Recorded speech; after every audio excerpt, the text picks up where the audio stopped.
శ్రీరామనవమి శోభయాత్రలో పాల్గొనికి వస్తున్నారు.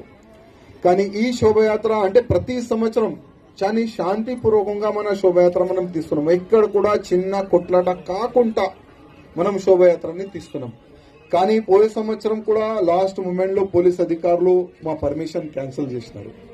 అనవసరం అసలు ఎవరి మాట విని పోలీసు వాళ్ళు మా పర్మిషన్ క్యాన్సిల్ చేసినారు అర్థమైతే లేదు.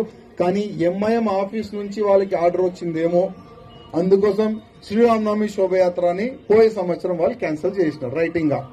కానీ ఈ సంవత్సరం మా పెద్దలు అన్నారు, మనకు ఎందుకు అవసరం పర్మిషన్, ఎందుకు మనకు, ఇది మన దేశం, ఇది మన హిందూ దేశం. మన హిందూ దేశంలో మన ఫెస్టివల్ మనకు జరుపుకోనికి శోభయాత్ర తీయనికి ఎవరు పర్మిషన్ మనకు అవసరం లేదు. వితౌట్ పర్మిషన్ ఈ సంవత్సరం మనం శోభయాత్ర తీస్తాం. మా అధికారులు చెప్తున్నారు, అందుకోసం ఒక్క పర్మిషన్ కాపీ కూడా మనం పెట్టలే. ఈ సంవత్సరం వితౌట్ పర్మిషనే మనం శోభయాత్ర తీస్తున్నాం. అదేవిధంగా ఈ శోభయాత్రలో మనం ఒక సంకల్పం తీసుకుందాం. ఇప్పుడు మహారాష్ట్రలో ఔరంగజేబు సమాధి ఉన్నది. ఆ సమాధిని కూల్చనికి మహారాష్ట్ర హిందువులు రెడీ ఉన్నారు. ఒకవేళ అవసరం పడితే మన తెలంగాణ నుంచి కూడా లాక్స్ ఆఫ్ రామ భక్తులు మనం మహారాష్ట్ర వెళ్దాం, సంభాజీ నగర్ వెళ్దాం, అదే ఔరంగజేబు సమాధిని కూల్చేద్దాం. ఎందుకంటే ఆ ఔరంగజేబు సమాధి మన భారతదేశంలో ఎక్కడ కూడా ఉండకూడదు.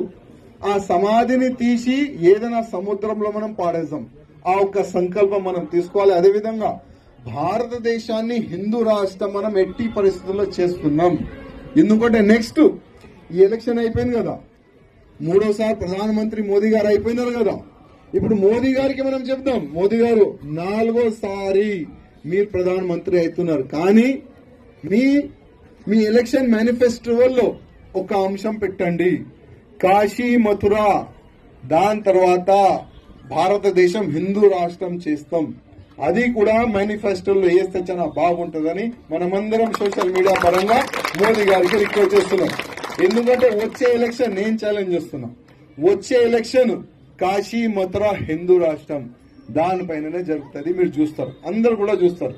అదేవిధంగా ఇవాళ ఒక అయోధ్య అంటే అయోధ్యలో భవ్యమైన రాముడి గుడి కడితేనే ఈ ఔరంగజేబు కొడుకులు, ఆ బాబర్ కొడుకులు పరేషాన్ ఉన్నారు. ఇప్పుడు ప్రారంభమైంది రామ మందిరం తర్వాత కాశీ మథుర తర్వాత ప్రతి ఒక్క మా గుళ్ళు పలగొట్టి వీళ్ళు ఎక్కడెక్కడ కట్టినారు కదా ఆ బాబరీ మసీదు, ప్రతి ఒక్క బాబరీ మసీద్ కూల్చి భవ్యమైన మన గుడి మనం కడుతున్నాం. ఆ సంకల్పం కూడా మనం తీసుకుందాం. ఇంకా ఎవరిదైనా ఏదైనా క్వశ్చన్ ఉంటే మీరు అడగండి, ఎవరు లేచిన